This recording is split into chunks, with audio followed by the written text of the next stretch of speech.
Hello everyone, welcome back. In today's video, I'm going to show you how to connect your Take Profit Trader account to NinjaTrader. So first of all, you need to log into your Take Profit Trader dashboard, and then you need to simply just open the account that you want to trade.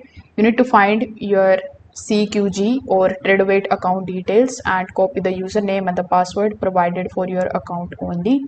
Now, once you have it, you need to simply come here on ninjatrader.com. Over here, from here, you need to download the NinjaTrader application for your computer.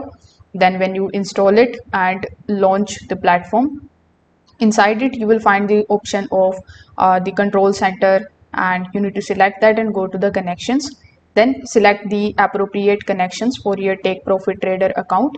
If you are using the CQG connection, then you need to enter the Tradewait's username and the password provided by the Take Profit Trader. Then you need to simply click on the option of login or connect and wait for the connection status to become active.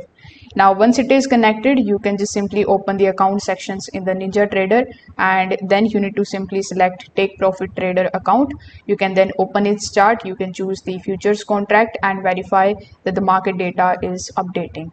Once everything is connected, you can also use NinjaTrader in order to analyze the charts, place your orders, and even manage your Take Profit Trader positions. Just make sure that you have selected the correct account before placing your first trade. So if this video helped you understand this, make sure that you like this video and subscribe to the channel. Thanks for watching.